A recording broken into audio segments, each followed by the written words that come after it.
So I'm not sure how many users this actually affects, but apparently there was an issue with the latest 22H2 Windows 11 update. It kind of it corrupts a lot of files according to System File Checker, but they might not actually be corrupt. It might just be System File Checker. It also creates an undeletable, nearly 9 gigabyte update cache. See, that's the shit that I hate about Microsoft's new platform. I'm so glad I didn't update to Windows 11.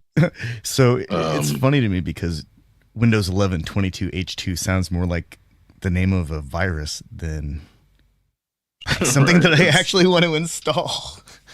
That's how anything associated with AI has to kind of be treated. It's like they're going to load it onto your shit and it's going to eat up your resources and you're not going to know why until you turn it off and you're like, oh, now everything's working normally again. Well, they're working on a fix, but it won't be available till the update Tuesday in November.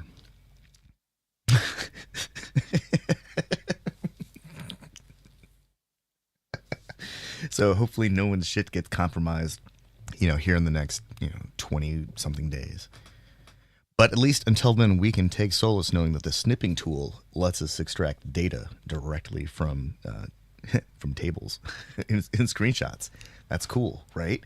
It makes up for all this weird crap, right?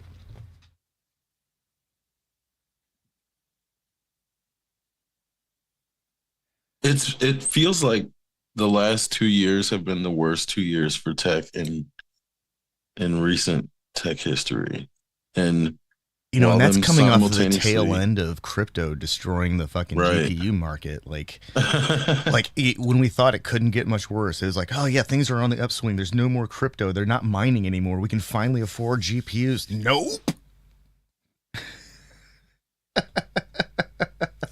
And then, of course, the games are getting more hardcore, so they require like the absolute cutting edge GPUs to run properly.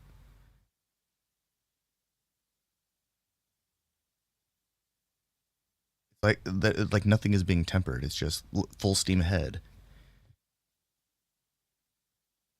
Yeah, it's like everything is very dependent upon GPUs, and obviously that's why NVIDIA is worth so much right now. But well, there's no telling if AMD's recent announcement's going to materialize. I mean, it might, but it might not actually compete with whatever Blackwell or Black Horse or whatever name they've decided to apply to their B series of super GPUs. I at this point in I guess I get it. Like 24H2 is a lot easier than coming up with a whole new word every time they make an update. Apple really kind of bit off a lot when they started naming their operating systems after like actual places.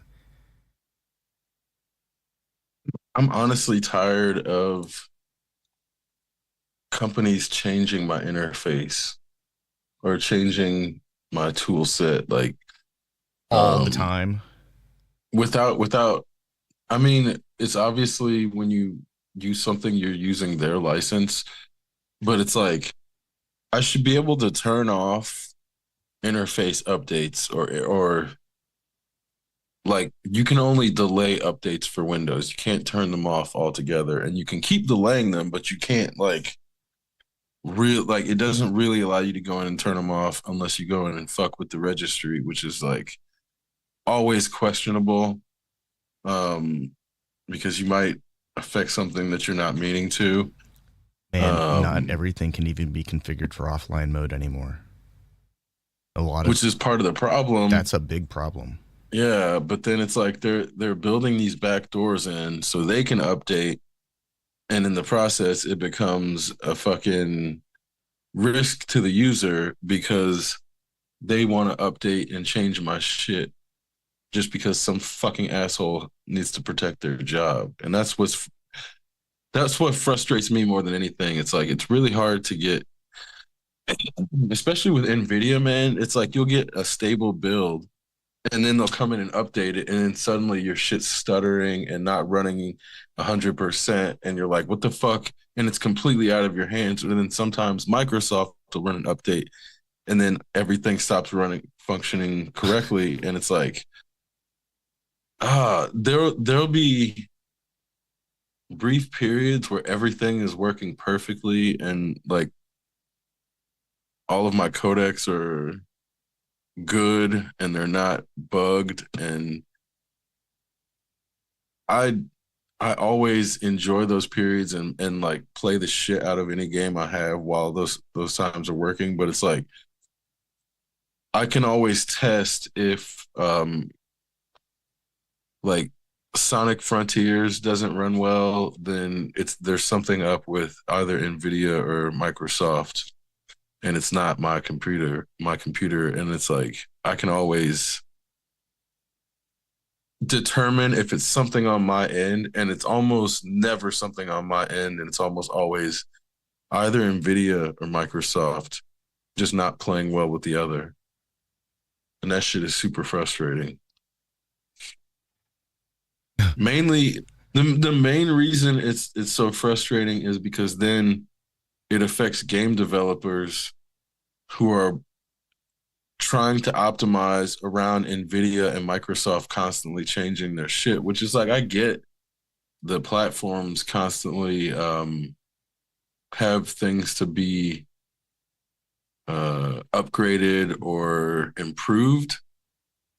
But as a user, I'm I was alive long enough ago to know that there would be times where you get complete software builds released, and then if you wanted to upgrade to the next one, it was an option and not something forced upon you as like an involuntary upgrade, and in the process, no functionality was removed, and they would charge you most of the time. But that's where it's like you didn't have to upgrade because you're shit. If you didn't need the new functions, you just kept using your old software. And so turning everything into a software as a service and involuntary upgrades has put us in a position where our software has degraded in quality because they can always push a patch or push an update.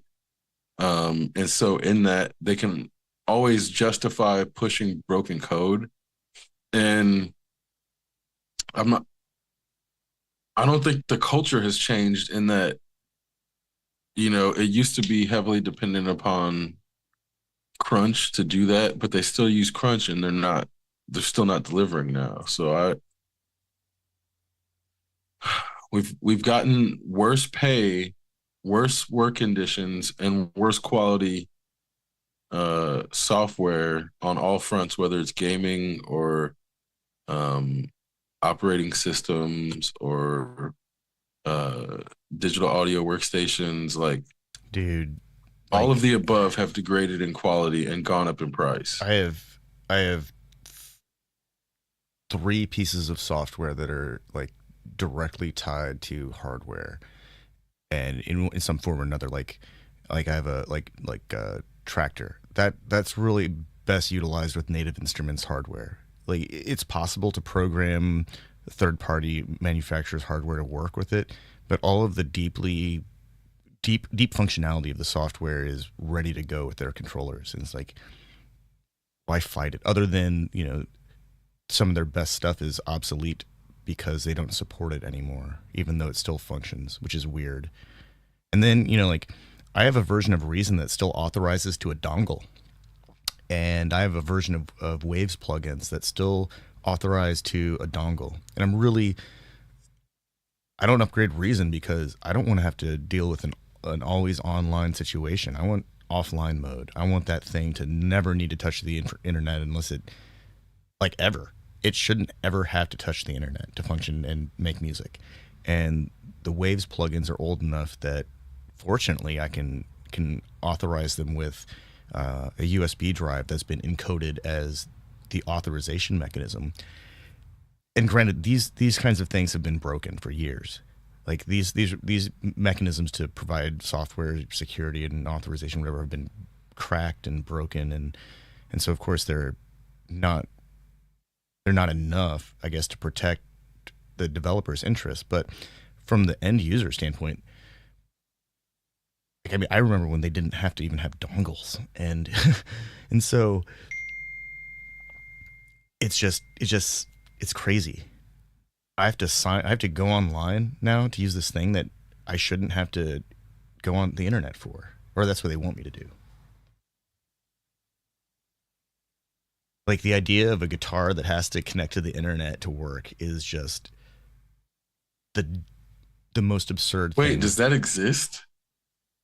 No, that's just like a hyperbolic place where I'm Oh, I afraid mean, it's gonna go. But like, you if know, if I there's like an internet would connected believe it at guitar this that, point. seriously though, like, if there was like an internet connected guitar that could only work if it was connected to a network, like, I would legit buy one of those just to smash it. And I'm like vehemently against damaging instruments or beating on them. Like, I lose interest in musicians who beat on their instruments, and I would straight up hate, like, always on connected instruments. Like, oh, I'm a smart guitar. I can intuit what kind of tone you want just by the way you're playing. Well, that just, like, takes away, all of the fun. I don't want a machine to tell me what I'm doing. I tell the machine what to do. But that's the thing, is like, software shouldn't require that we connect to the internet to work, especially if it's not the kind of thing that relies on connecting to the internet. There's no point in connecting to the internet unless you're looking for something. Once you find it, like, why have a compromised system where it's set up to do all of these things? And I realize that computers are immensely powerful and can do all sorts of things at once. I make a very underpowered machine do a lot of things all the time, and I'm perfectly happy with it. But when I turn on my high-powered machines, I want to focus them on something that's, like, meaningful, so that I don't have any interruptions. So I hope you have $429 to just throw away because Aeroband Smart Guitar is Bluetooth. I don't know if it's necessary to stay Oh no, connected. I've read about these things. They apparently are junk. Like, the system they use to emulate strings is a strip of silicone that runs on the fingerboard. You can't. Yeah. It's like attached to the fingerboard, not a string at all. And So apparently, it's basically like a MIDI controller shaped like a but guitar. apparently the MIDI controller sucks too. There's a guy on YouTube, iStitch42 or something like this. I think he's German. He's really smart. And he did like several reviews of this product, and every time it's basically like, this thing could be useful if it had like the right marketing, but they're marketing it as like a learning tool, but it's not a learning tool. And like, the person that learns to use this isn't going to learn how to use the guitar. They're going to learn how to use this controller, which in itself is just, it's kind of a joke. When I first learned about these things, I think it was like a year ago. It just reminded me of like a really advanced rock band controller.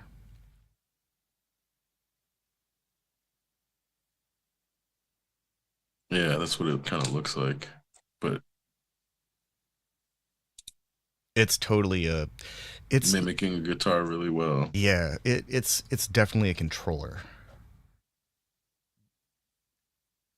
the first iteration of them apparently had a completely flat fingerboard, so no radius, so it wouldn't actually feel right to somebody who'd ever played a real guitar.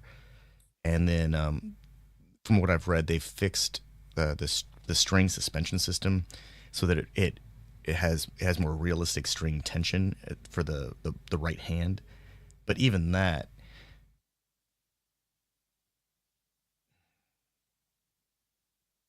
I'm clearly not the market for this controller. Uh, Well, and then the Lava MA3 and 4 um look like actual guitars. oh, those are neat. So Lava, there's another company called Lag. Yamaha even has a variation of the theme. They all use these transducers to make the soundboard resonate and essentially turn the guitars into Bluetooth speakers. Um, Yamaha, of course, is starting with their premium guitars, and then Lag has a. I'm sure they're made in China. I have no doubt that they're made in China. I mean, they've got stories about history of luthiers and stuff. And then Lava is like a tech forward company. They've been they're kind of like the original smart acoustic. So it looks like you have to have your Wi-Fi to use the effects in the app. That's interesting. Yeah. Lag and Yamaha are both connecting to the phone with Bluetooth so that you can play stuff through it. But with both the Lag and the Yamaha, you can just run the app to control the effects or the looper. Oh, but it looks like Lava does not necessarily have an offline mode where it's probably using that same tech, but then I bet they're doing it all on the phone requiring with a the subscription or yeah. something. See, that's bullshit. There should never be a paywall once somebody purchases an instrument. Right. Like if all Or of a sudden, anything for like that matter. if imagine if someone was on stage and their subscription timed out in the middle of a performance, like it goes from like big sounding acoustic guitar strumming along doing their singer songwriter thing, and all of a sudden the loop drops out and all of their reverb just ends. Well, they were trying to put shit like heated seats in cars behind paywalls where the technology's there, but then you'd have to pay a monthly subscription to keep it or like only use it during winter. And it's like, I don't know what fucking asshole thought that subscription models, it really feels like the middleman has exhausted all types of selling and all You know, avenues of exploitation it at wouldn't this point. surprise me if there was like a drop-in module that fits in right after whatever the CAN bus or whatever bus of controller mechanisms that these computers have to spoof the computer into thinking that it's connected to the seat, but it includes an inline switching system to like engage the heat warmer like on demand. I'm sure that exists.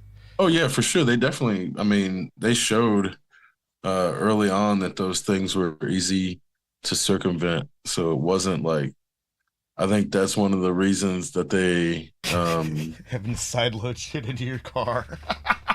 well, and then on top of that, it's like if they don't use encryption for the fob and for the electronic ignition, it's super easy to hack Bluetooth stuff. So Kias are like one of the most hackable cars ever because they just did not put enough into the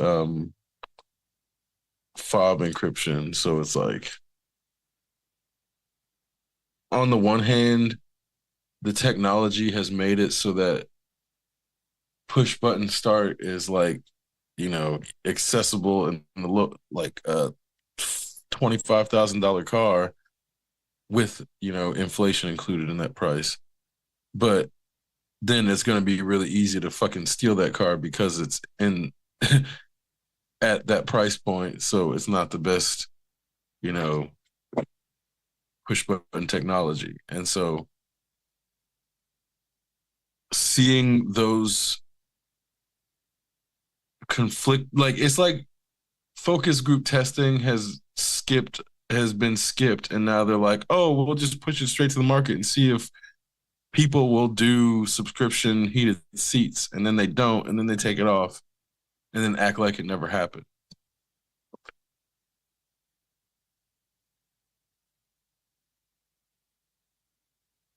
I wonder if the focus groups that they do test are just completely poor samples. Like they're not even they're testing for a completely different cultural market or market culture. Like instead of testing for with American focus groups, they went to like Korea and spent a weekend asking people on the street what they thought instead of putting them in a car. I mean, I would, if they, I mean, that might be even be too complicated. Maybe they went out. yeah, not only too complicated, it's too costly. It's like I know, I was doing focus group testing for video games, and like it went from playing the actual game to basically them asking you what this hypothetical scenario, what you'd be willing to pay for, and consider that a whole game. And like watching young people who hadn't been there before, it was like weird to see them go along with it and think that that was normal because at the end of the focus group test, you'd still get a game, and eventually they reduce. It was like at the early stages, you may get like 3 games in the choice of one that hasn't come out yet. And then by the end, it was like you just get the choice of one of 3, and they reduce how much you interacted with anything digital. It was almost no digital interaction by the end of when I stopped doing it. And then the rewards that you got basically made it so that it was not worth doing because I would have to go to Indianapolis to do it anyway. Like they would have they would have the events in um like convention centers or hotels, or they'd find a place where it would be have like um a presentation room that was at least big enough to hold like I think they do the smallest was probably 20 at a time. They would do like round tables and then do them, in phases. So it would just be like a 3-day event at a time. And then depending on how, your age, your demographics and your answers, they might call you or um, contact you later to do further alpha and beta testing, alpha or beta testing rather. And so seeing how less and less capital was being put into that part of the game development and game design, I know that that same shit was probably happening across the rest of the economy. So it was like, the canary in the coal mine in terms of focus group testing really. Oh, and that was another issue is there was a period where movie trailers would be released and then scenes from the movie trailer would not be included remotely in the final film, to the point that they had to outlaw that practice where it's like you can't have a trailer that has significant scenes that aren't in the final film. I think there was like a Martin Lawrence and Tim Robbins film. Was it Nothing But Trouble?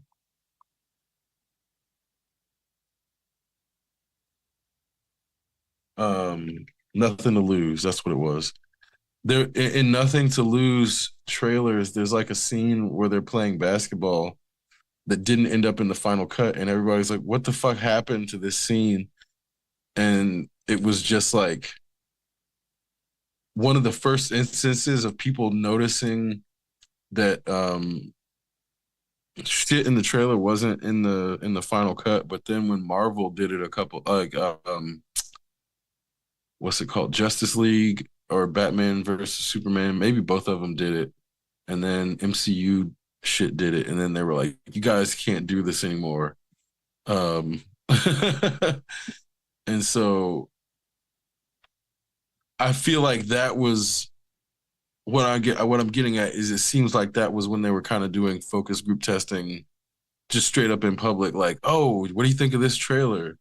Basically, but if like audiences didn't respond to it, they'd go back and do reshoots or some shit. And it's like that's why it didn't end up in the final film because people didn't respond well to it or whatever the logic was.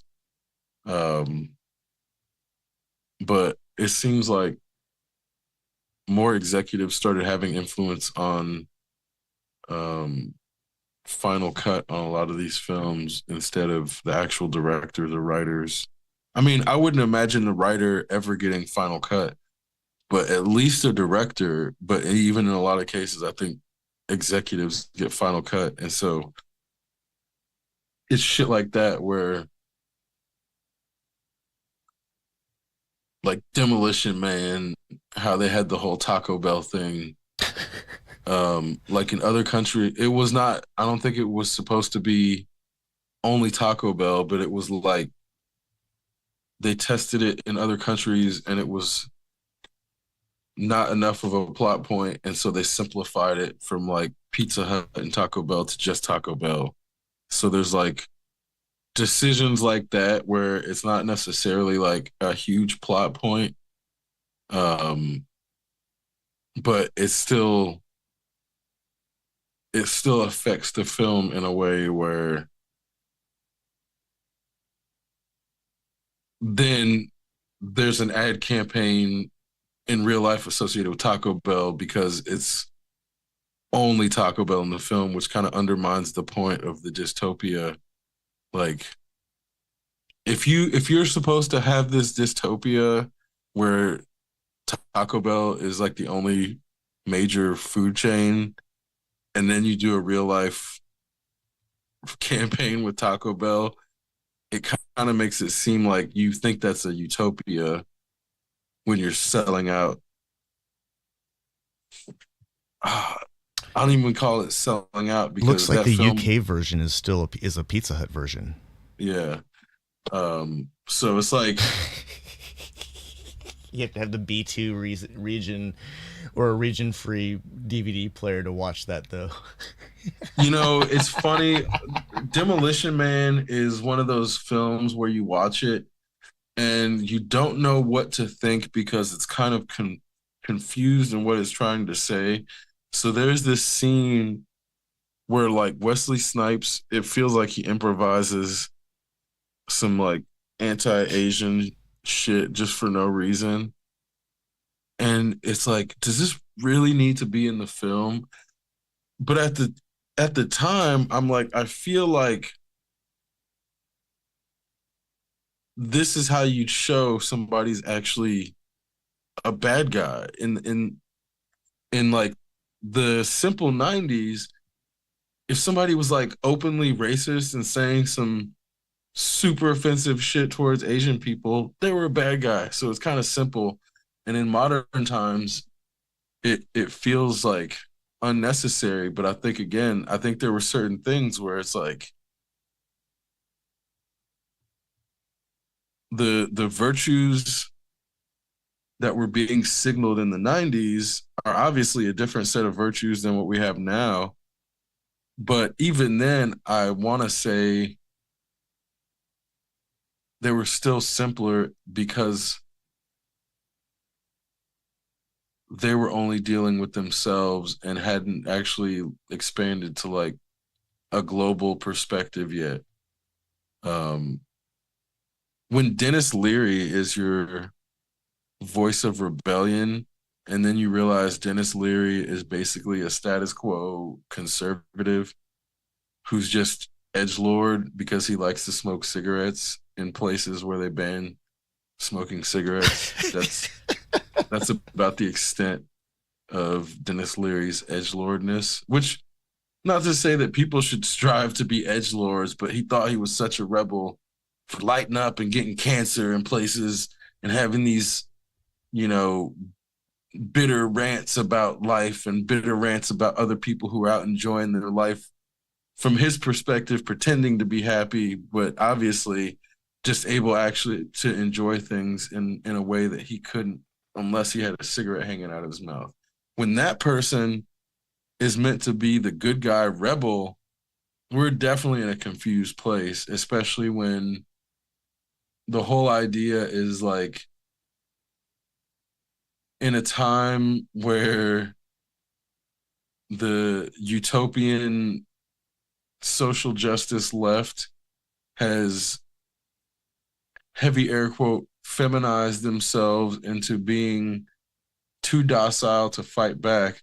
The only thing that's going to take back the streets from a manly villain like Simon Phoenix is a right wing, far right, cursing like a sailor, fucking Sylvester Stallone, who's the great white hope. He can take down this evil black man and save all these poor left wing white people from being taken over by the evil black man. And he's like the strong white protagonist that we can not you and I, but all those other white people can identify with him.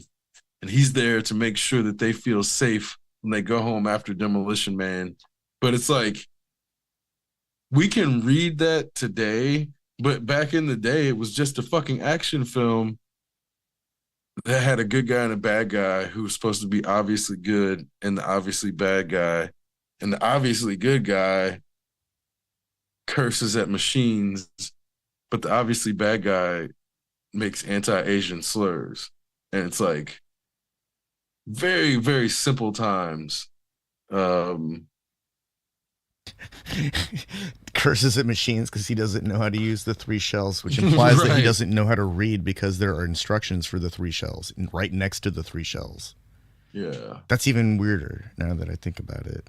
Yeah. And he was, I won't even say, yeah. It's like you can't, the paper he was using is not going to work well. So if he never figured out the three shells, he had some problems that were probably making him angry. And that makes more sense about other things too. But it's like so many things about Demolition Man in terms of what they're trying to say, but then undermining their own message by I feel like there was some shit that got taken out too. Because Simon Phoenix kills a bunch of kids at the beginning, like a school bus or some shit. Man, there's probably some like 2.5 hour long like director's uncut of Demolition Man Yeah, that I think has they like that changes it from a dark comedy farce to like a very serious sci-fi drama. It's like not funny at all. um, which again, that's the type of shit where when they're trying to make it appeal to 13-year-olds and get it a PG-13 rating so they can sell more tickets. Yeah, like the Ridley Scott version of Demolition Man is definitely R-rated. It's almost 3 hours long. People die in every scene. It's not pretty. It's not even funny. Well, and on that note, that's the Joel Schumacher version of which one is it? Batman Forever? Oh, the Jim Carrey Batman? No, the Val Kilmer. I mean, was Jim Carrey? Jim Carrey was in that one, right? Oh yeah. I Yeah, think he was right. the Riddler. Yeah, Batman Forever. Oh There yeah, was like terrible. a 3 hour planned version that was much darker. Should have done that one. Yeah, and apparently it was supposed to be fucking amazing, and like Joel Schumacher was, forever bitter that the movie that got released was like looked at as a joke when he had that vision for it that was like clearly much different. And in terms of it would have been basically what It wouldn't have been a riff on a Tim Burton theme. no, but it would have been what everybody acclaimed the Nolan version for being, but it would have been that before Nolan's version. So I think, they had Frank Miller source material to work with at the time. So there was always a chance that, anything after Tim Burton could have done it too, in terms of going with a more rated R Batman that was also uh, still human and not dependent upon um, childish superhero antics in the way that, like, the funny thing about the 66 Batman is, like, if you see it as Bruce Wayne, if you watch it as Bruce Wayne being dosed out while he's fighting and him actually seeing the fucking animations along with the audience, it adds a whole different dynamic. But that's not how they actually wrote it. So it's funny to think of it that way, in the same way of, like, playing Wizard of Oz with Dark Side of the Moon, but it's like, yeah, they didn't actually write Batman 66 as him being an insane person. Whereas the Grant Morrison Batman is actually an insane person.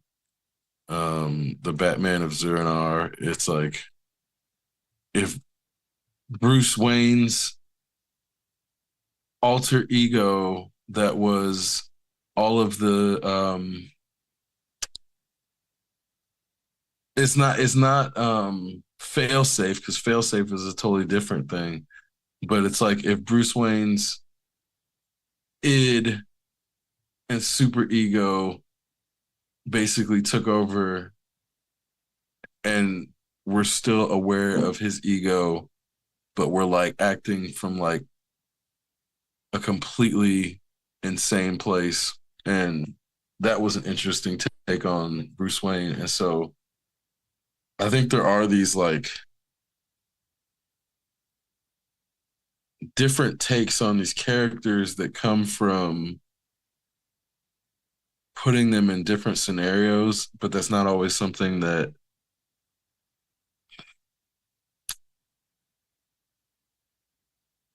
sometimes they tried to lean on that shit as like too much of a gimmick, and then it exhausts that into feeling like tropey and hacky. And I think there's a delicate balance of, like, when you establish a character and then when you explore different versions of this character, where there was already multiple types of Batmans before Tim Burton's, but it was like,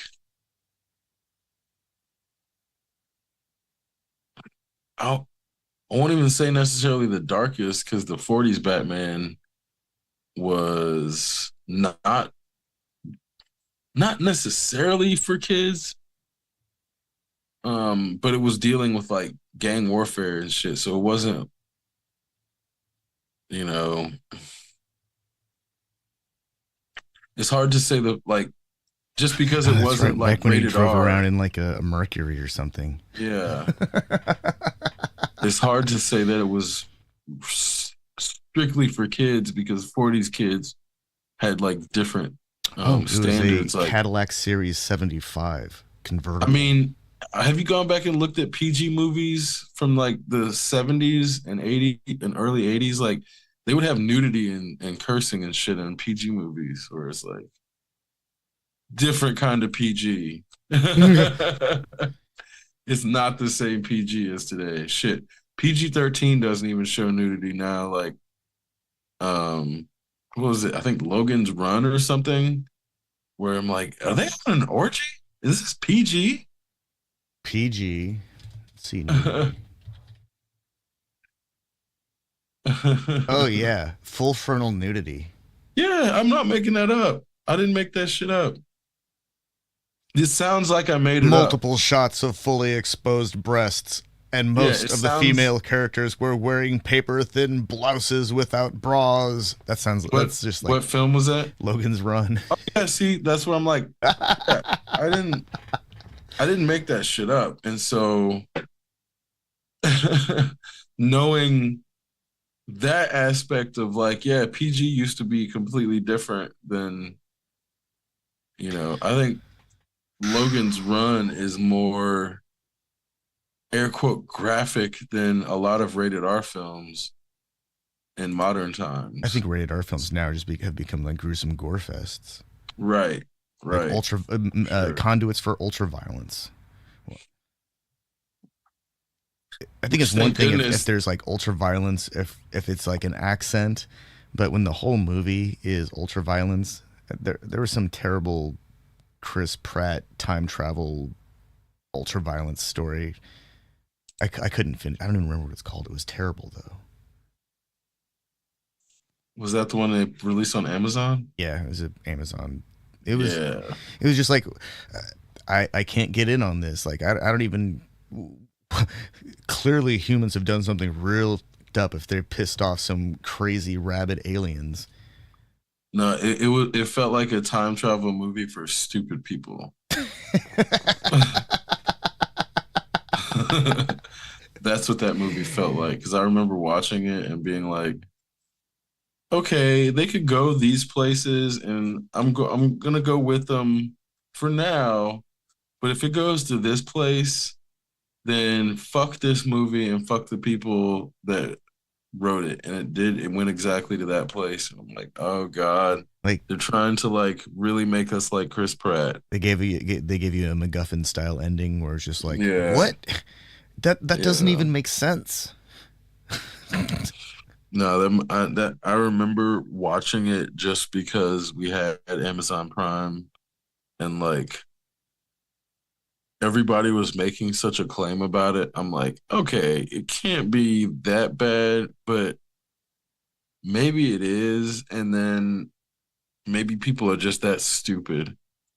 Because people were saying it was good. They weren't saying it was bad. A lot of people were saying how good it was. And I'm like, there's no way this Chris Pratt is in like a movie that's that good. I just refuse to believe it. And that's where I'm like, not because he's a bad actor. He's not a great actor, but I It was a refuse to terrible believe. story. Right, and that's because he has no um discernment when choosing scripts. Like he basically takes anything that's handed to him and has gotten lucky with Guardians and fucking Yeah, but that kind of behavior um only works for people like Parks Nick and Rec. Cage. Right, which is why the only thing we know of Chris Pratt really is Guardians of the Galaxy and Parks and Rec. He's done a lot of shit. Well, I mean, I guess people know his fucking Garfield and Mario. Is that what it was? Where they like just Oh, he kept was in giving him. Mario. He's in Jurassic World too. Oh yeah, yeah, yeah, yeah. That's yeah. And let's see what else. I don't remember him in Moneyball. Right. Um, Yeah. He's been in way if he's in too many Lego Movie, movies that you I don't wouldn't have remember. known. I don't remember. I don't even remember much of the movie Wanted. I remember seeing it though. I remember Magnificent Seven because that's kind of recent. Also, I like Magnificent Seven and Seven Samurai, so I was probably inclined to watch it anyways. Let's see what else. Oh, the Tomorrow War. Well, that's the one. Okay. Yeah, there's a bunch of movie. Yeah, there it is. There's a bunch of stuff that I just don't recognize. Like I probably wouldn't have watched. I'm pretty much listed off the ones that I've seen. So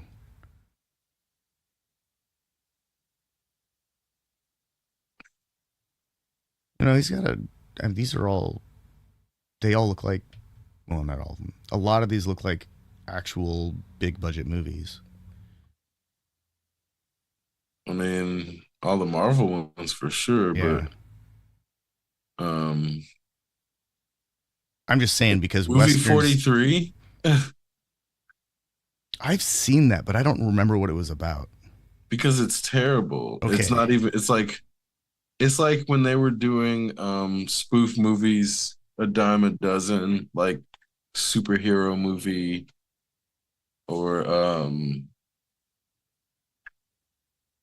not scary movie. It would be like the spin-off, the spoof of scary movie, because scary movie was like a spoof of Scream, but then these movies would be like spoof off of like only in that their quality was not good enough to make it to That's like the you know Hollywood version of a reaction video.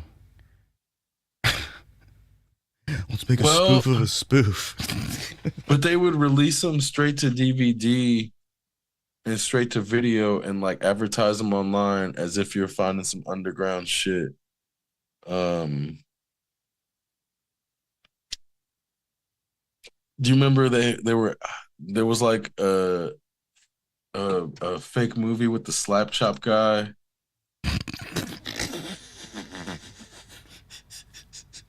um the underground comedy movie, the ShamWow guy, yeah. And so it was like, yeah, they're so unsubtle in that it's called the underground comedy movie, but they were advertising it on TV Yeah, I definitely have no recollection of this.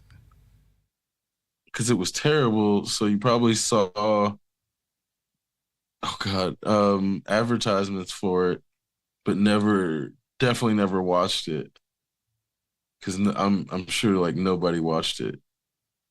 Michael Clark Duncan is in it.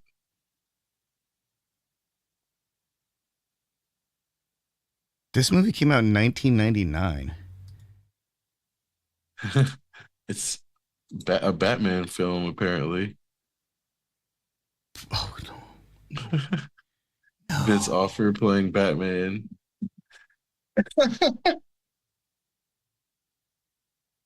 Karen Black. Where is she in? I feel like she's been in other shit.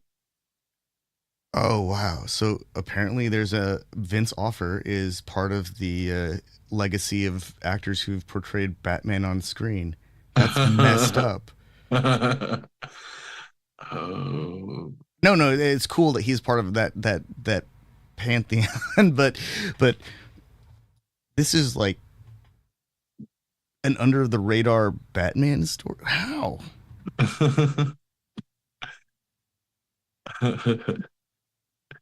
But I totally remember that shit just being advertised on TV where again they were trying to make it seem like it's underground somehow.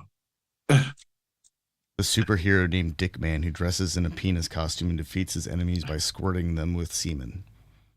I See, nobody ever watched that. I am dumber for reading that out loud.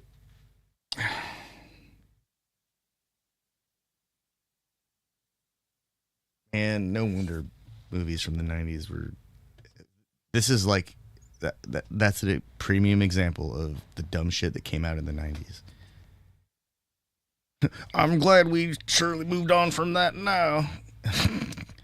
We've got I'm not even sure what movies are like coming from theater or the ones that are direct to streaming anymore. Like they've all started using the same template for their thumbnail for their marketing. And all the trailers seem to be edited by the same template for put scene here, transition now.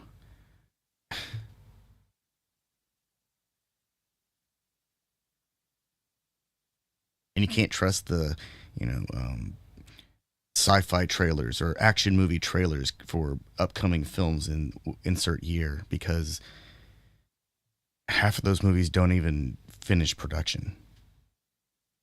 Like they never even appear on the streaming sites.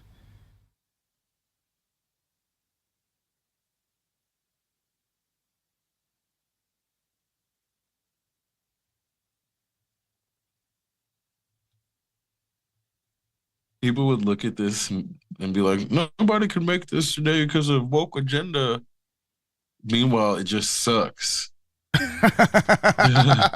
It's not good. And that's why nobody can make it today because it sucks too bad.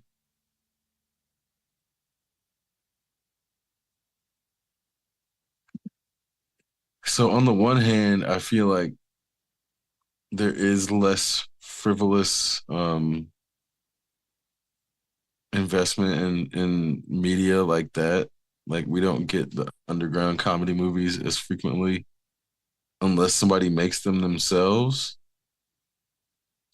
And so if they are willing to go through the process of making it themselves, it's like probably a passion project and there's some value in it. Whereas, There have been a few independent film companies over the years that managed to produce films that had the look of big budget studio productions, but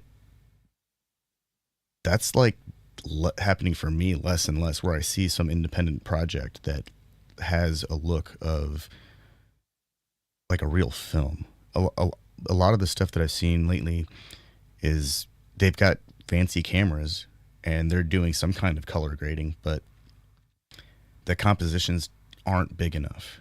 The sets they're using are tiny. Everything feels cramped in the frame, and so it still has that like VHS camera vibe.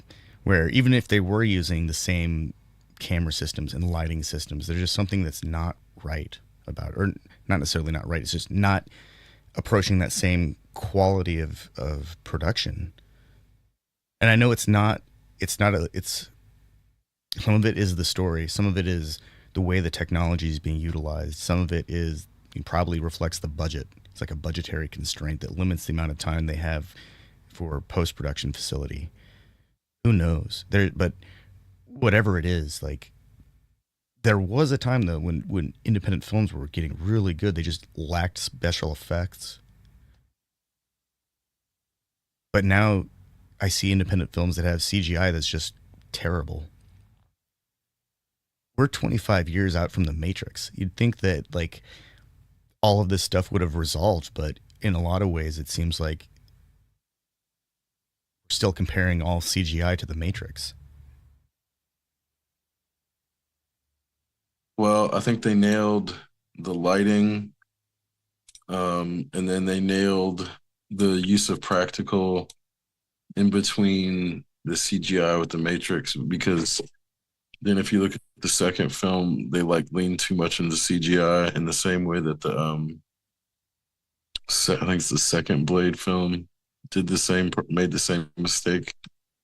And it's like it looks animated and it looks CGI in ways that the first one blended it much better. You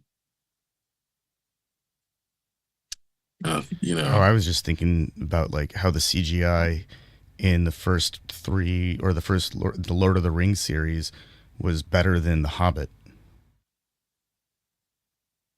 The Hobbit series had really good CGI, but it wasn't as good as the integration of CGI and practical effects that they did on Lord of the Rings trilogy, even though it was with newer equipment and presumably a team that knew everything about the Lotor series.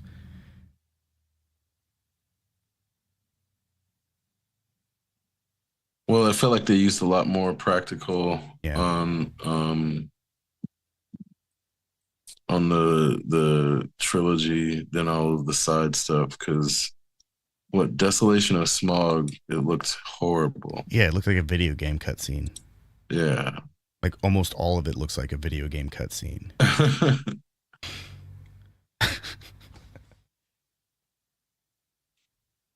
And if you watch the 48 frame per second version of it, it looks like a soap opera video game. It looks even weirder.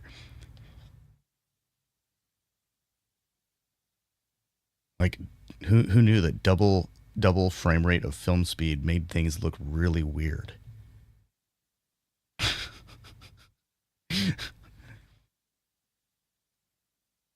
But I think that's it right there is that despite knowing exactly what can be done, the technology itself hasn't really improved.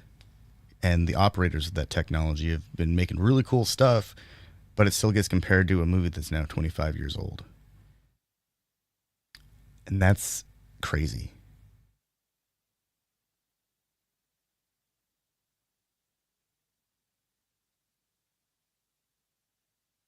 Like every James Bond movie, there's some write up about how they've raised the bar for car chases or foot chases or uh, sequences of whatever.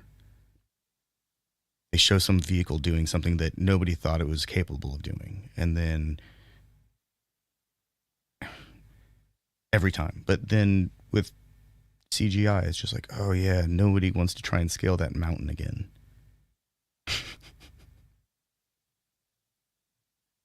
Well, part of it is like, yeah, then you're just chasing someone else.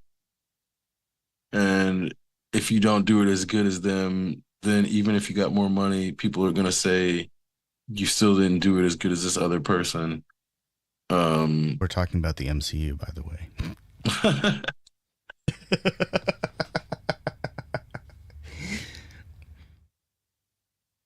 I mean, but who would have thought the Russo brothers who did Community could go, or Arrested Development could then deliver like Endgame or whatever, That's true.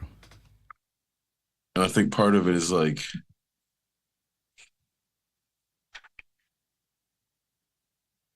maybe delivering stuff that is so heavily focused on um story and character building in the early parts and then adding budgets later, because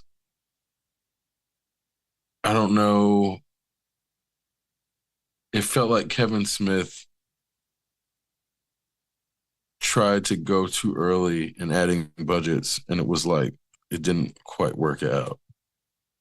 Um, but the Russo brothers and the Coen brothers, for that matter, um, yeah, I feel like they both got it timed pretty well. And I guess for that matter, the Wachowskis, and maybe there's something to having multiple people who are like carrying the vision, to keep it from becoming stale and becoming stuck in its own in a certain, like, I feel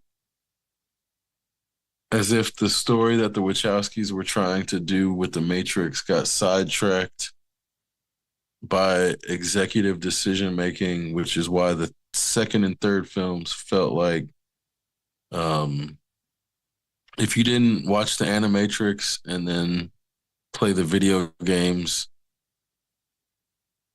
it felt incomplete. And it was incomplete, but I think that they were trying too hard to make um, the rest, the supplemental parts of the story into homework rather Yeah. than giving them to the audience in ways that were actually digestible. And that's, Lost did it, and The Matrix did it. Um, I can't think of any other franchise that did it as much as those two off the top, but I'm sure there was. But Lost was really notorious for that, and that's where J.J. Abrams, uh, he'll he'll do something accidentally genius and make you and make it seem like he did it on purpose, and then come out later and be like, no, that was an accident. So you can't really trust people like him. Um, and it's the same shit with Zack Snyder. Like, you'll think when they release something that there may be some profound reasoning or logic, and they'll allow you to think that until they come out and be like, actually, no, I just did it to be a contrarian. And then it's like, oh shit, you are not what I thought at all. And once they confirm those things, then it's like, I think a lot easier to look at other people with a more critical eye in terms of like Christopher Nolan or Denis Villeneuve, and they they don't always get everything 100%. They, shit falls through their cracks.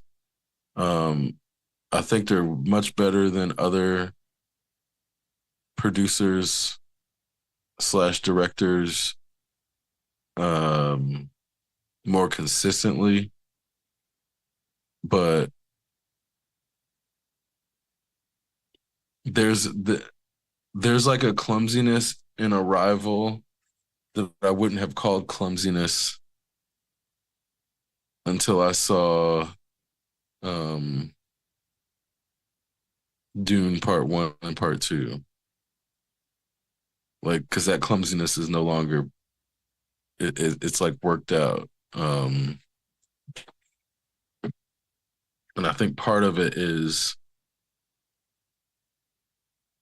when you're telling a story, especially in terms of film, all of the choices concerning what's present have to be meticulous. And I feel like Arrival had some choices that were like, I don't know if this was the right choice. And that at no point in Dune did I ever really feel like that. And so that's where I feel like it may have been the right choice, but nothing in Dune ever made me question whether it was the right choice or not. And I feel like that's like a step above Arrival. Just the fact that you know when you're looking at a visual masterpiece, and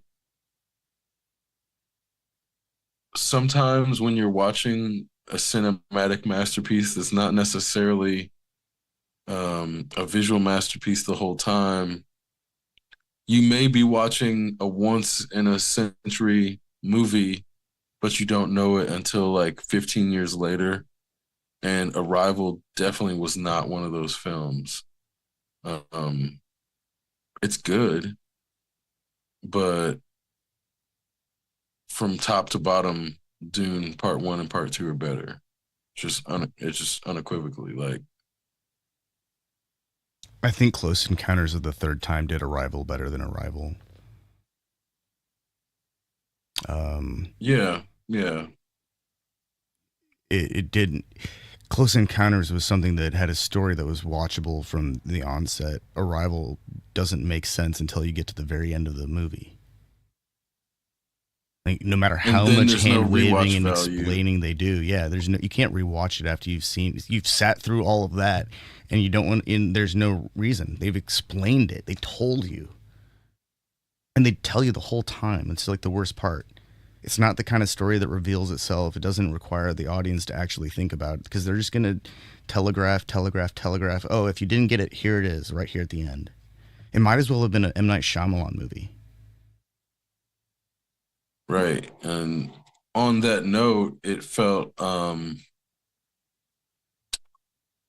in contrast to Dune, where the base story, you don't know what variations he's gonna make going in. And so by the time you get to the end, you're like, okay, cool. Okay, that was something slightly, it was different enough that it didn't feel like it wasted my time. And I feel like I could watch that again because it was like visually interesting enough the whole time. And also the plot did not ever make me fall asleep at because of its pacing. Oh yeah, Um, no, no. The most recent Dune had excellent pacing considering the length of the story, like itself, and it's a complex story too. I think anything that they omitted were things that I either didn't catch or just weren't important enough for me to, or I didn't consider important enough to remember from. I don't know when I read that book almost 30 years ago.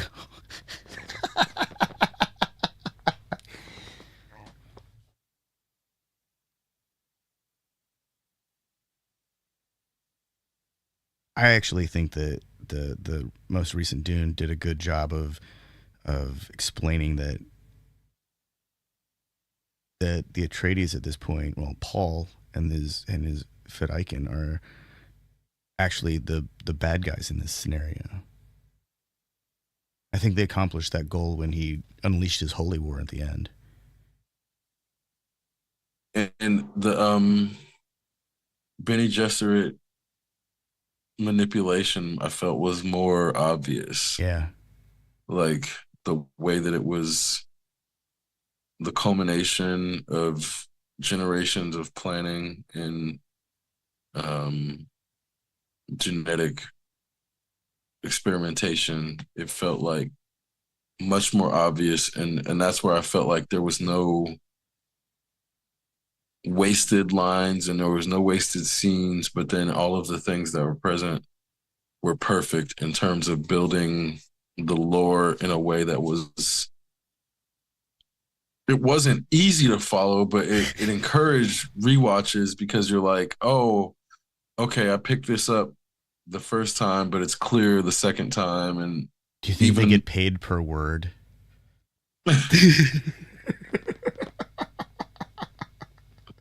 Because they have to have 3 lines, or they have to say like, yeah, 3 lines to get listed as with an acting credit. Otherwise, they're just an extra or a stunt actor.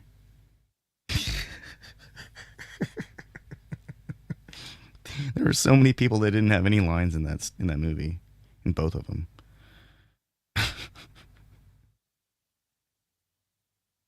yeah, I mean, there may be something to that in terms of I wonder if Jason Momoa got stunt acting pay for most of it because he was doing fight scenes.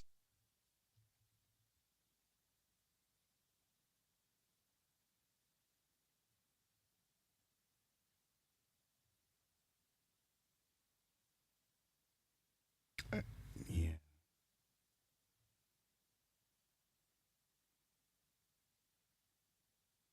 So he was paid 2 million. that's it. That sounds like stunt. Yeah. That sounds like stunt actor pay for like his stunt actor for this movie. Or maybe no. Maybe that is quite a bit. What? Oh no. Oh, I guess okay. So Zendaya only made 300,000 for the first film, but she was really only in it for like 7 minutes. And then she made back basically 2 million for the second film. Um,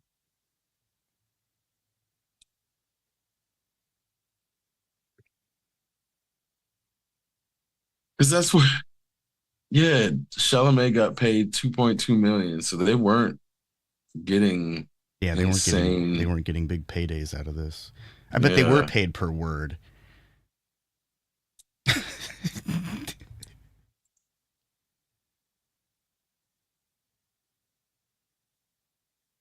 What?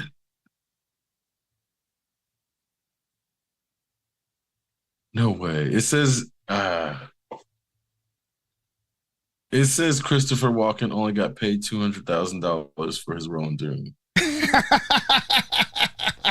Which, and when you say it out loud, only $200,000. Like obviously, $200,000 isn't an insignificant amount of money, but we're talking about fucking Christopher Walken. Also, it's Dune. This is like a highly anticipated multi-part film. It did well at the box office. People all over the world loved it.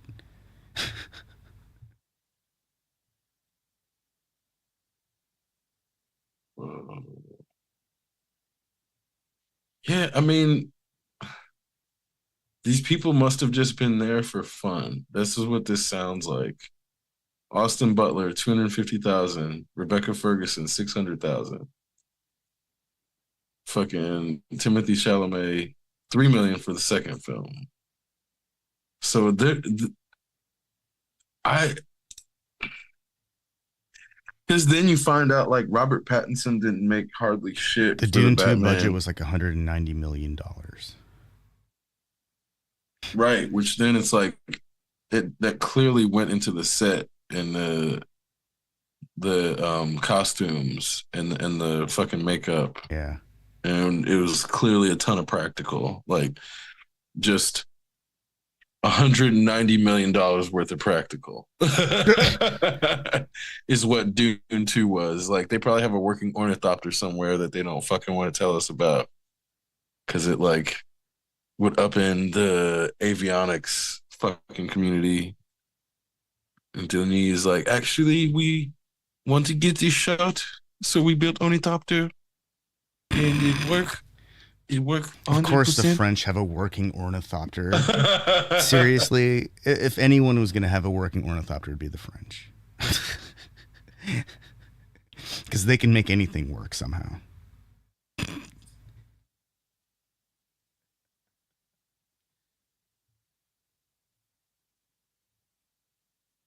Made $714 Clearly, I'm not the million. first person to Google that. $714 million at the box office. Dune 2. $714 million and $190 million budget. How much of that went to their marketing? Probably half of it, if not most of Oh, okay. So, it. like, the music industry has been in this weird place for the past couple decades because of streaming and independent labels and the the big the megalithic machine of the recording industry. The big labels, they're not as willing to pump money into artist development as they used to be, like 20, 30, 40 years ago. And so I was looking at some of this stuff, and it turns out that the biggest revenue generation portion of the music industry is a paid service platform like Spotify or any of these services that people actually have to essentially they put in their equity and maybe they get something out of it. But 65% of the revenue of the whole music industry is going to these platforms that don't create music. They're not actually supporting the development of artists. They're just providing the conduit for consumption. And then after they take their cut, then the publishing industry, like they take a significant cut. And then there's also the sync industry, the portion of the industry that provides background music for shows and movies and stuff like that. They're consuming somewhere between 17 and 21% of the revenue that remains, which means that and there's another percentage of how much artists actually make by performing and touring and selling their own merch. But a portion of the merch actually pays for itself because that stuff's not free either. But the biggest chunk of the music industry right now is distribution platforms. It's crazy. And I think this is the same thing is happening with like software as a service or software as a platform or development as a service. Everything is being like there it's like an economy of middlemen is a new economy of middlemen is emerging, the digital middleman. And it's not like we haven't had that in the past. It's just a different variation on the theme.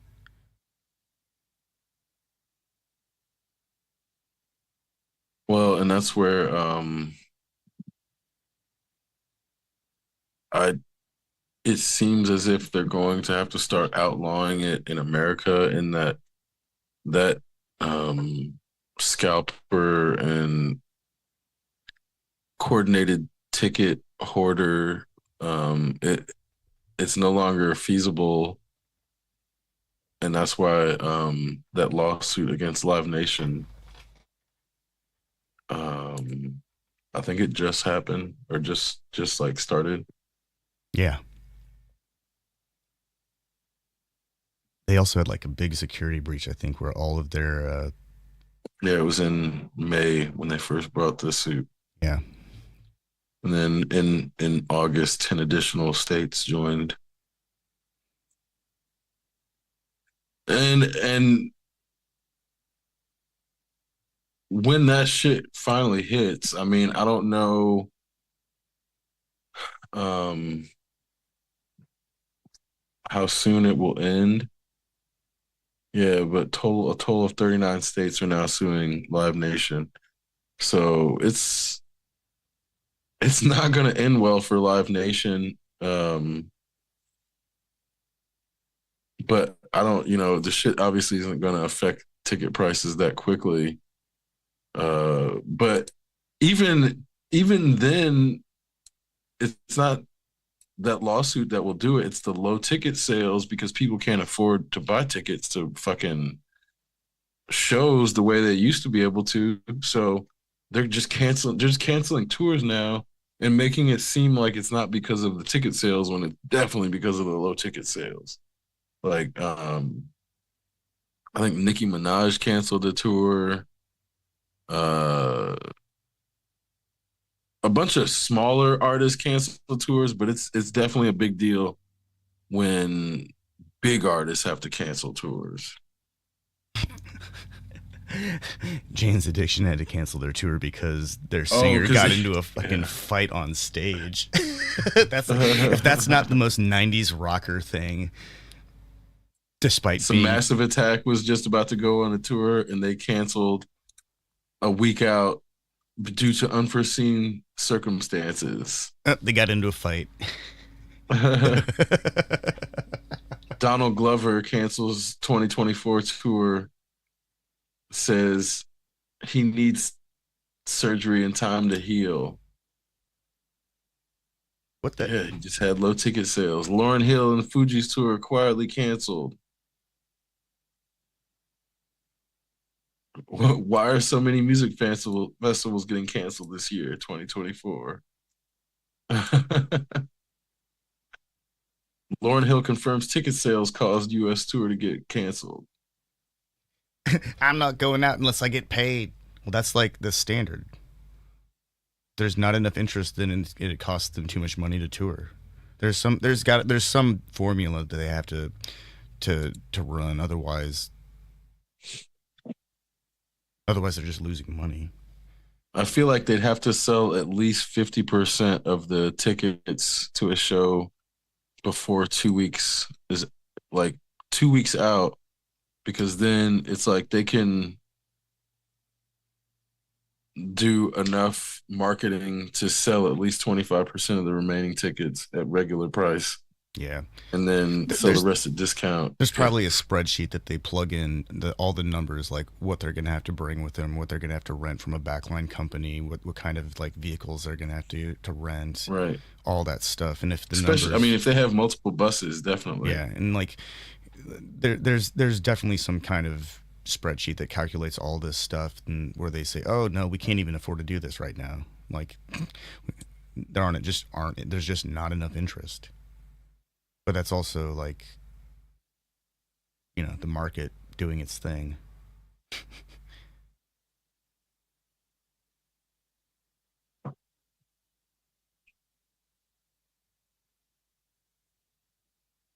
Well, but then also somebody pointed out like the distances between states makes it so much more difficult to do US tours where like you can go between countries in Europe with less distance travel than some of the state capitals. And so it just doesn't make sense for people to do US tours when they can do European tours and hit like multiple countries.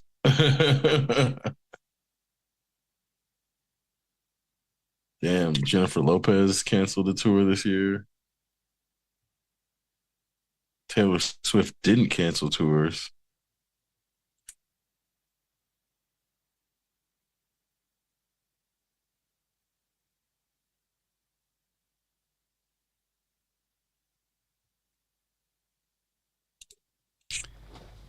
Taylor Yeah, it Swift seems like has her own industry though. Like she can just, right. Her and she, Beyonce. yeah, they can just decide to go someplace and tickets will sell like hotcakes.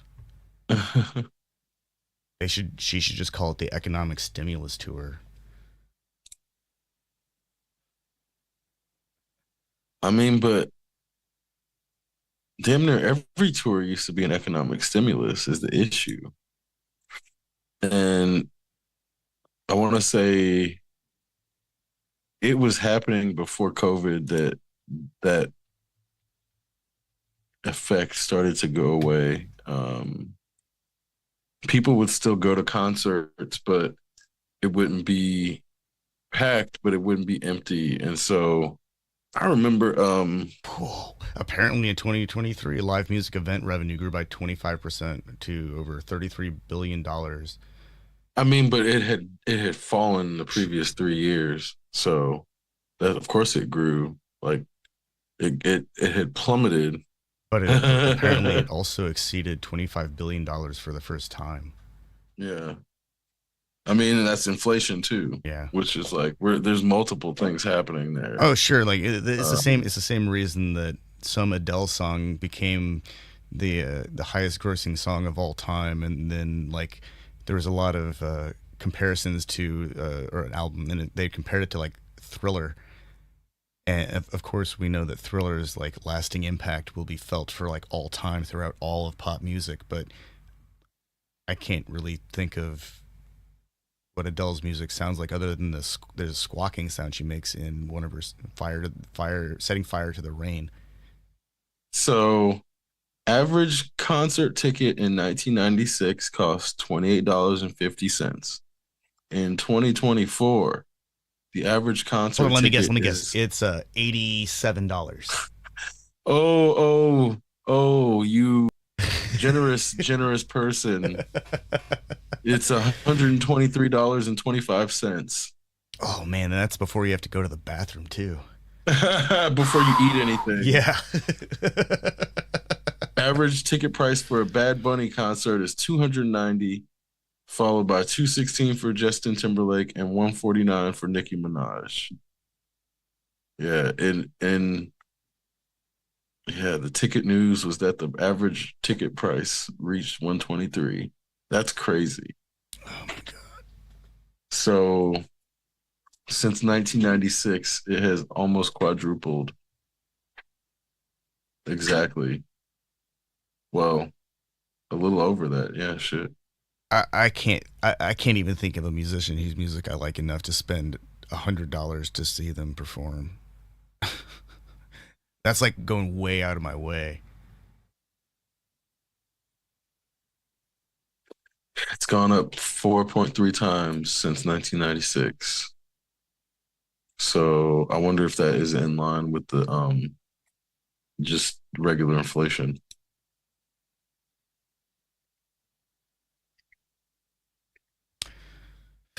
Well, how does it compare to the increase in the price of bread or milk?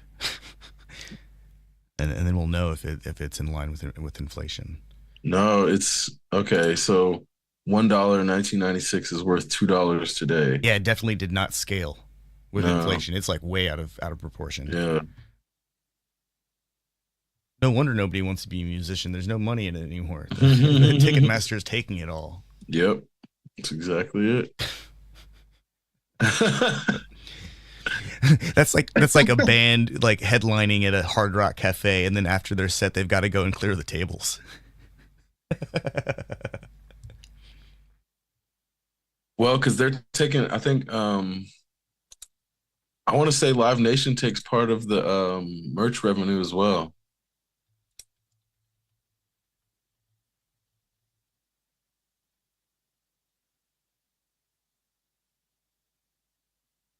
It was some.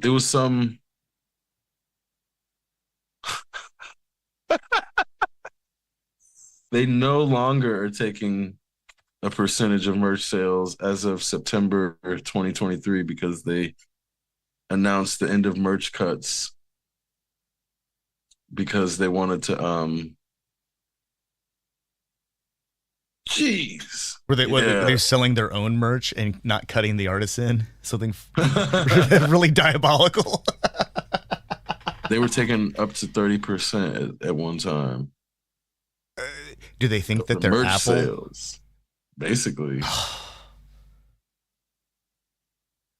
There's only one Apple, and I'm pretty sure you can't buy merch from. Well, you can definitely buy Apple merch, but you can't buy like band merch through Apple, can you?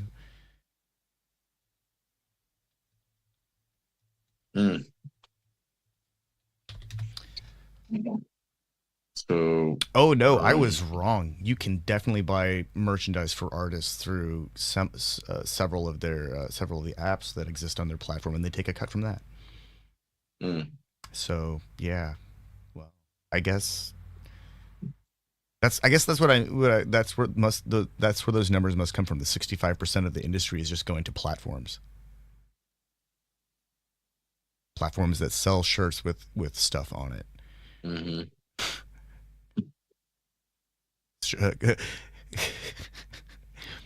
They can't Well, they and can't this is they can't okay. sell like uh they can't sell stuff at the show, but they can definitely sell it through the app. Well, and this is where there was like a tech bro model of building an audience and then selling the audience's attention. And there were multiple platforms that tried it. And I think Twitter, it took them like 10 years to make it profitable, if I remember correctly. Facebook, something like 7 years. So it's not like profitable just to have people's attention. You have to be able to convert that. And a lot of companies wanted to reproduce that model, but never actually converted into profit, like a profitable situation, even though they may have built up customer base of a million or 10 million people or whatever. It just never translated into being profitable. But they never.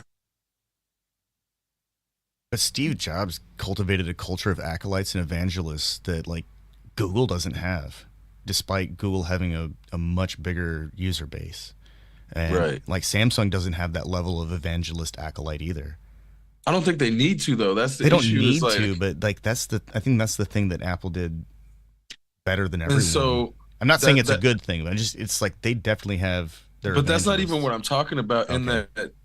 that Apple has what, like 10 or 20% of the market, where Samsung actually controls most of the market base in terms of like, I think people will Samsung makes call their them, displays too for the panels for right. their People devices. call them Android phones, but they're actually Samsung. Like, this is again, when you're talking about a group of consumers that refer to their operating system instead of the producer of their phone, they have no fucking idea what they're talking about. So those people don't actually properly represent the marketplace in the first place, because they're a lot of times getting those phones subsidized. So it's not a real conversion Yeah. to profitability, because the government's paying for, or the phone company via the government is paying for that phone, and it's never actually converting into profitability because of the way that the subsidies end up working. And so those specific people are not representative of converting um, investment in technology into profitability, especially when they're chasing the next model and getting a subsidy to like get to the next model before they've even actually fully um, paid off the subsidy on the previous one, but they're allowed to move between contracts because the company is giving them this freedom to like scale up their debt. Man, that's And totally some Brave New World shit. oh yeah, for sure. But we've been in that cycle for so long that it seems like it's going to work forever, but it's definitely not. Like, there's definitely going to be a point where phone companies are no longer able to subsidize the newest iPhone. And it's already started in that they're if you get a phone, it's like a Samsung A20 or something, or like an iPhone 11. You're not getting a fucking iPhone 16 for signing up now. And if you do, it's because you're paying $150 a month for the highest fucking uh, data rate, and they'll get their money back over the course of a year if you manage to pay your bill. And that's the calculated risk that they're willing to take, which is where all it takes is enough people not being able to pay their bill for like 1 quarter before that practice basically goes away. And I don't know if you remember layaway Oh, as a practice. yeah, I remember the That's layaway. been replaced by like Klarna. And there's basically layaway everywhere now because there's layaway nowhere. Like no individual companies, maybe you'll find one ever so often, but regular companies are no longer allowing people to take stuff and put it on layaway because so many people never came back and bought it, and it like ruined their capacity to sell something at the regular price because it sat on the shelf beyond the season that it was meant to be sold or whatever it is. And Shop so that now, practice, pay later. That's what Google Play's Klarna app says. Shop now, pay mm-hmm. later. Well, and I only say that because I was at the mall and I saw basically Klarna is like advertising at the mall. So if you want to buy something and you don't have the money to pay for it for whatever reason, you still think that's a good idea, you can apply for Klarna. Probably some teenager, the way that it's advertised, it's Buy now, pay later. They're not the only ones who are doing this, though. no, no, no, no. They're definitely not the only company, but it's like that's the modern Afterpay, equivalent of like Uplift, layaway in Affirm. terms PayPal of has a plan, a variation of it. Um, Sezzle, or rent to own. yeah. Um, Synchrony, pay later. There's a whole bunch of buy now, pay later stuff going on right now. yeah, and the fact that they're like seeping into real life and in places where teenagers who are just able to apply for this stuff but don't know the implications of getting a $500 credit line and then blowing it on clothes immediately when you're probably going to need that for something later. Or it's like the same shit where when we were in college or in undergrad, there would be credit card companies giving you a T-shirt to apply for a credit card where you got like a $200 credit line or a $500 credit line or some shit. And because we're dumbass kids, we're like, oh, okay, cool. But obviously that's not smart, and they're just preying on the kids. And so when you have these predatory lenders able to just like predate on people like this, it's fucking, it can only last for so long because they're going to run out of people to prey upon, and eventually people are going to stop, you know, like fewer and fewer people turn to the payday loan service because they know it's a scam, or they scam the payday loan service. And it's like you can only keep doing that shit for so long. There's fewer and fewer. I knew a person who tried to do that, and I think they missed their bus, and then by the time they got to the payday loan place, it was closed, and they got charged. That doesn't work though. That's like, what's the phrase? Borrowing from Peter to pay Paul. Right. But if you're not good at math, you think it can work.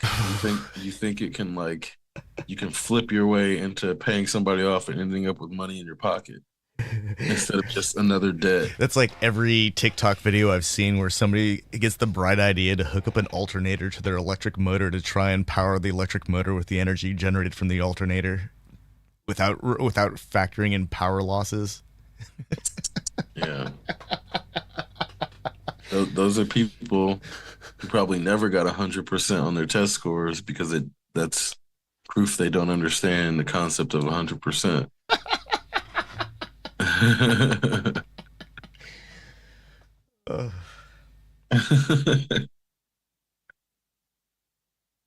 Man, if it was that easy to start up a limitless supply of power, just have a generator that runs off of a motor that's powered by the generator that somehow Right. has like greater than 1-to-1 efficiency. Oh, this has like Even if it had like 1.1 to 1 efficiency, like, or 1 to 1.1 efficiency, like in terms of power output, like that would be huge. But that's also impossible right now. So, although I did read that there was some big fusion breakthrough in China, and I didn't read the entire article because I just was tired. But part of me wonders now if is the breakthrough in stability or the fusion reaction broke through the containment.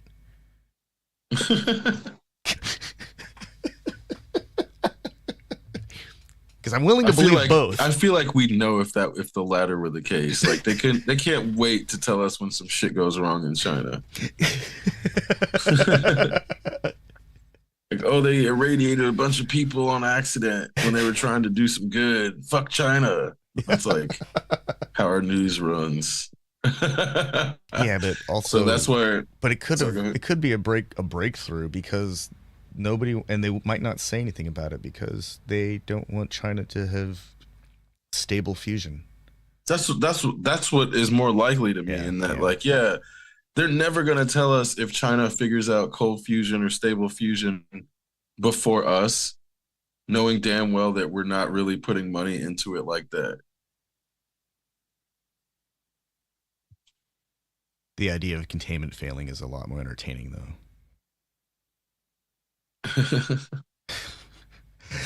Like China creates a small coronal mass ejection in some province like out in the middle of nowhere, lights up the entire like desert region for 15 minutes.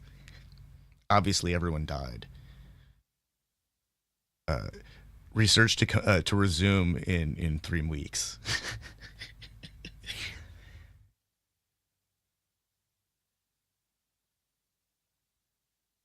I only joke about that because it's kind of implausible that after like a fusion core or reactor meltdown that they would just walk back in.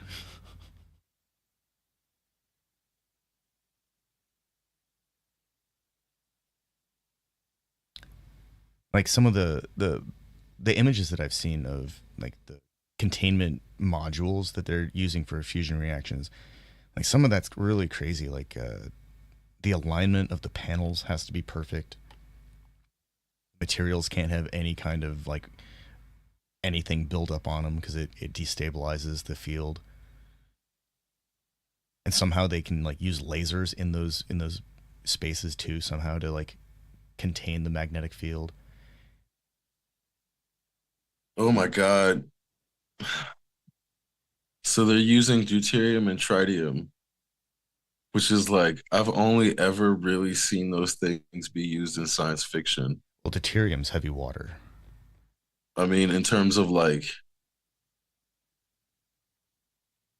I'm not looking at fucking physics shit where they're using deuterium, like, because that's only a small number of people are actually looking at things where deuterium is being mentioned. That's not science fiction, is my point. Like, in regular life, like, how often have you been reading a manual and you're like, oh, here it calls for deuterium? Like, I mean, like only in the Star Trek technical manual. exactly. That's what I'm saying. Like And when that's where I'm in like, this small section where they're explaining how the matter antimatter reaction happens as a result of like a phased beam array into a dilithium crystal, and then they use tritium and deuterium to contain the reaction. That's like the only time it ever has ever come up in my life. I guess those guys were on to something back in the 60s. yeah, and that's where I'm like, in No Man's Sky, they like, you have to collect certain elements when you mine, and tritium is one of them that, like, it's important for advanced builds. So there's like, in science fiction, this is where I mean deuterium and tritium are definitely elements that get mentioned specifically when they're talking about doing like, Deuterium's also mentioned in Stargate SG-1. yeah, So, I think multiple times. um And then in Star Trek, they definitely use dilithium, um, and maybe even trilithium at some point. I think Um, Geordi invents trilithium mhm. transmogrifier in one of the episodes. It's one of his like 5 drink. If so, the Star Trek drinking game is you take drinks for however many like syllables are in the word Geordi creates, or however many times Picard says "make it so" or "engage." Anytime Riker makes a jazz reference, there's a whole bunch of rules. Nobody can make it through if they actually drink hard liquor. But trilithium transmogrifier is like one of those things. It's just like, did he just say like that many syllables all at once kind of word? And Geordi is the master of that. But yeah, that's when we get trilithium in Star Trek: The Next Generation. Fucking Geordi making shit up. And apparently paralithium.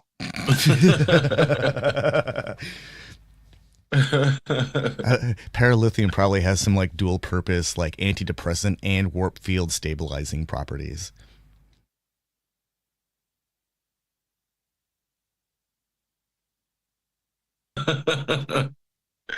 Theirs is not 30 years old. China has a bunch of thorium reactors too. Mhm. Like they're way ahead of the curve in terms of distributed generation of electricity. I think the Belinda Gates Foundation is building a thorium reactor somewhere.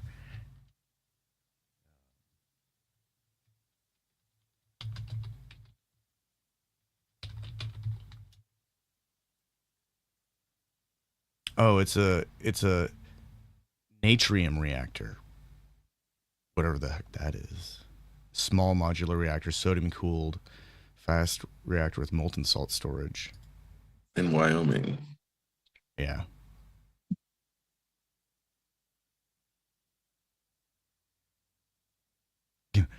Chemer. Chem. Well, it's funny because yeah, I remember I don't know if you remember about I guess 20 years ago and then a 10-year later gap, there was like a a salt-based engine that took like salt water and was able to convert it into fuel. And I think it was at Purdue. And then they did it again with Lamborghini and then actually made like a prototype engine that ran off of nickel and salt water. Um, so I wonder if they've been able to scale that is what this kind of sounds like. I bet they can. I bet it. I'm pretty sure that that's the kind of thing that like the U.S. Navy would be all about, powering ships with salt water. Then they just become giant salt reactors.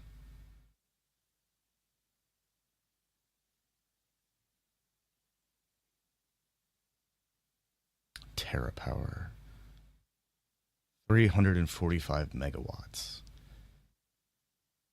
Is it going to be enough power to run all of Microsoft's AIs though?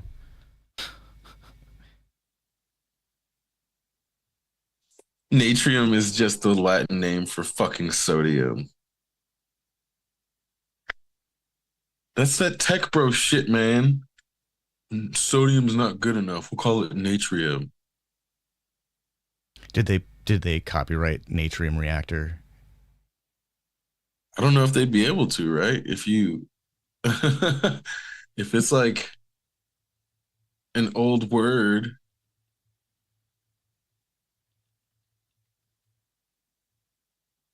Oh no, Natrium was trademarked.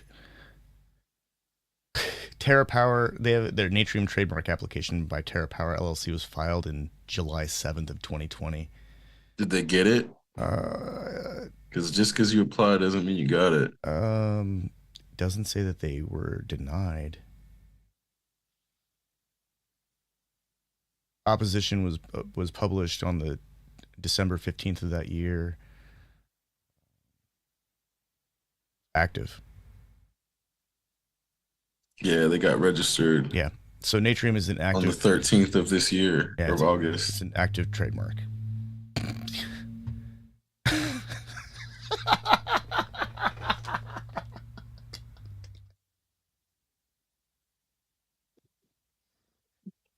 Well, but that doesn't mean they'll keep it either, because it's like I don't imagine anybody tries to use it, but fucking Marvel lost its superhero fucking trademark.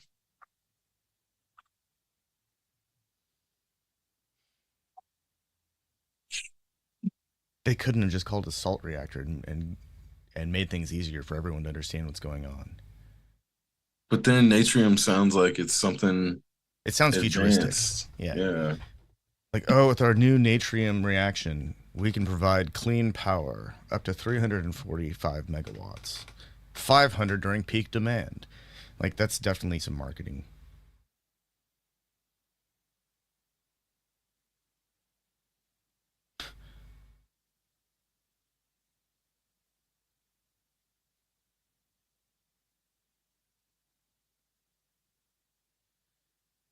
It's also built next to a coal mine. No, coal facility. That doesn't even tell me what it is. I mean, I think it was a plant. I think they Oh, okay.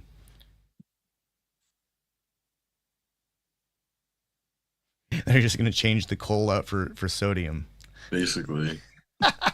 Hey, that's not a that's if these things can be retrofitted to run a different fissile material, then cool.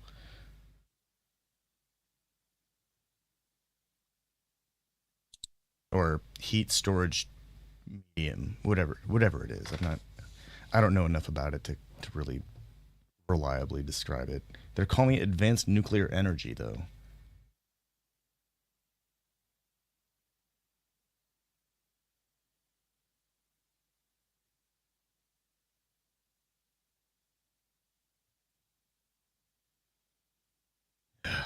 Well, we have to have electricity come from something. I guess this is as good as we're gonna get for the next foreseeable future. I remember reading about that. There was a solar plant in like Nevada or something like that. They used a salt reactor, and it like it was never gonna pay for itself. Like took too long to build, took too long to bring online, doesn't generate electricity the way it's supposed to. Infrastructure still costs too much to get the power out. Well, but even on that note, they like call these things reactors, and it's like basically just a fucking steam like th- not to oversimplify it, but it's fucking a steam engine a lot of times. And so that's where it's like reactor sounds way cooler. It's a sun reaction. We're melting salt with the lens with sunlight.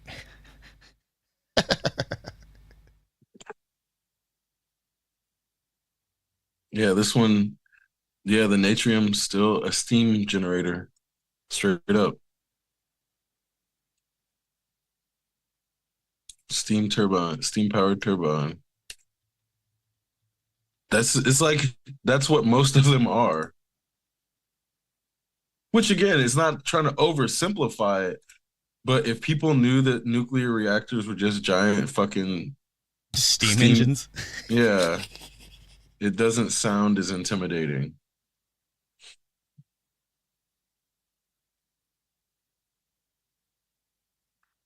Like the big towers are just to fucking Oh, release yeah, steam. the Like cooling stacks.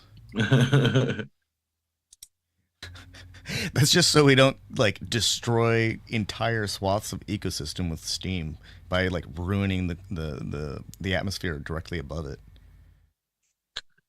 right, but because of the nature of the stacks and what they're associated with, people think that it's like some toxic shit coming out instead of just like vapor. You know what I mean? Like it's been so shrouded in misinformation that like no one would look at like a stack from a fucking nuclear uh reactor and think that that's just fucking vapor. Well, obviously it's radioactive.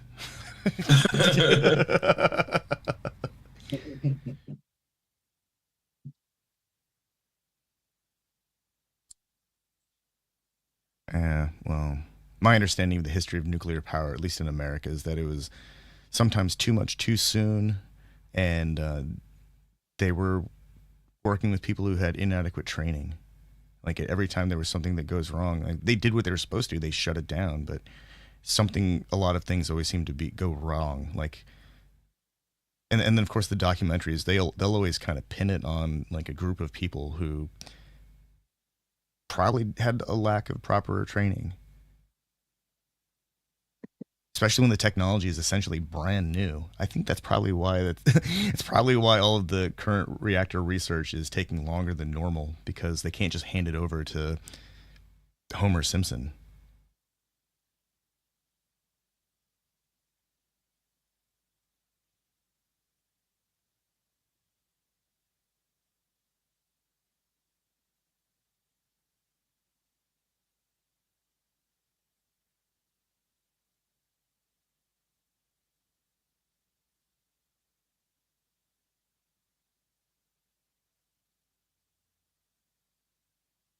Well, and it doesn't. So if they're able to produce enough power at a certain point, it will be like antithetical for them to try to sell it, and then they would basically be making it so that power is valueless with this, not valueless, not at the same price point once this technology is viable. So So it's in the like, long term, this still has to create jobs, because it looks like they're still trying to design something that relies on a supply chain. I mean, it doesn't have to, like, you don't have to create jobs when your government doesn't have a profit motive. And that's like the benefit of a government that invests in the future, and instead of trying to force private industry to turn a profit so they can then turn around and pay taxes. Like, they cut out the middleman in their development, and by nationalizing advancement, they've made it so, not that it's impossible, but the private sector can't mismanage advancement away, and that's like, I think, the big difference in what's happened here in terms of like, they need people, but the issue is like, if you can make energy next to free, then people don't need jobs to pay bills for energy. And then if the energy is free, then everything down the line that needs a supply chain can be next to free. So it's not that The if the audit, HALEU fuel used by the Natrium reactor contains between 5 and 20% uranium 235.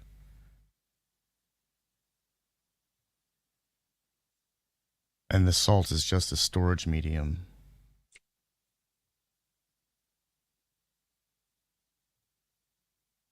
There's still going to be there's still a supply chain to deliver fuel and take away the waste. I mean, but the point is, if in the most optimal scenario where those things are 100% automated, because energy is next to free, then those people who would normally be tasked with the things such as energy creation and delivery are completely freed up to do something else.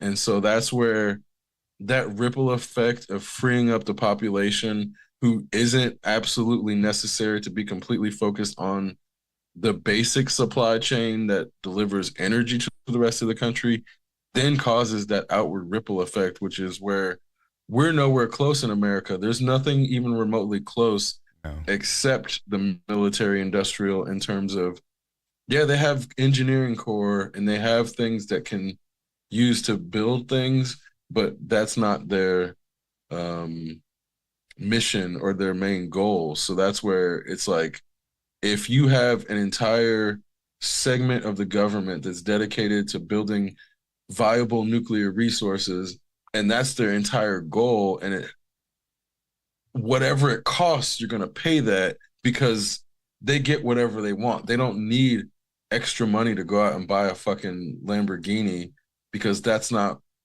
like the people that are there for the glory of the government, and the government is trying to do this for the glory of in- energy efficiency. So it becomes this completely different environment, which I don't even know if we can fathom that here because everybody's raised to be so individualistic. And so, not to say that individualism, it definitely exists there, but the people who end up in those positions aren't the ones who went to private sector. So it's like, it's not to say that there's not people in the private sector in China. Of course there are. But the people who end up in the public sector working for these things are working towards a specific goal, which is, it's not a counterpoint to capitalism, but it just has a completely different set of goals. And in capitalism's perspective, I think it undermines it because capitalism depends upon scarcity. And when you can invest in something that removes one part of scarcity in society, you don't have to remove every part of scarcity at once. It's the if you can remove the energy scarcity, then that opens up a lot of room for the rest of the economy to then move away from the scarcity framework. And that's kind of where it's like, scarcity is not a long-term viable form of value, like no matter how you cut it. And you can't, no economy can depend upon scarcity long term, which is why I think they're trying to shift to abundance economies in that, like, if there's more than enough energy for everyone to use it, then suddenly nobody needs to think about energy in their daily usage, and it suddenly becomes something that society, like, yeah, that part of the economy doesn't need the supply chain attenuated the same way that the rest of the economy does. And so that's where, again, it's like, yeah, there's, until everything is 100% automated, which I don't know if we'll ever achieve that, there's definitely going to be needs for supply chains in most, if not all, parts of the economy. But if one of the major parts is removed, especially something like energy, that's like, yeah, I don't know. I don't know if capitalism could handle that. Like, Capital, that'd be like cutting off one of its toes. It'll start walking funny. yeah, because There's always a downstream effect when some portion of the economy is dramatically impacted, and a lot of those are like unforeseeable effects. Who knows how much of the larger economy is bolstered by people who work in the energy sector? And what happens when that workforce is, they only require like a tenth of the current workforce in the energy sector? What happens to all those people? but then all the costs go down That's for true. everything else. That's It's true. like, yeah, you don't, if there's no $1,000 a month, but like, I know my mom's commercial building, I think their energy bill is probably like $3,000 or $4,000 a month or something, because there's like, 12 offices and a fucking event space and a kitchen, or like multiple kitchens, and Yeah, like, it's a full facility. right. And so if they didn't have to spend $4,000 a month on energy, suddenly that's, you know, almost $50,000 a year freed up in their budget that they can then spend on other parts of the economy that then nobody else has to then worry about spending, and they can take that extra part of their income and spend it elsewhere in the economy. And so it's like, yeah, like I don't know what your monthly electric bill is, but like we don't have one here because it's like built into the rent. But like not mentally having to adjust for electricity alone frees up processing space in the way you think about things. It's like when you don't have to worry about individual bills, it actually frees up mental processing in ways that like one can't even fathom until you experience it. And that's where I mean, like, if Americans didn't have to worry about paying their electricity bill, that alone would make things like make the quality of life go up probably at least 10%, like measurably. Exceptional Radio.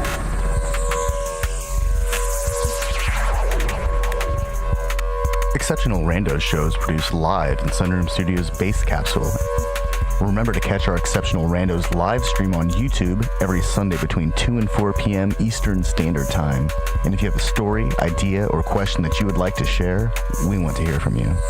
Thanks for listening. Well, that was random. Exceptional Radio.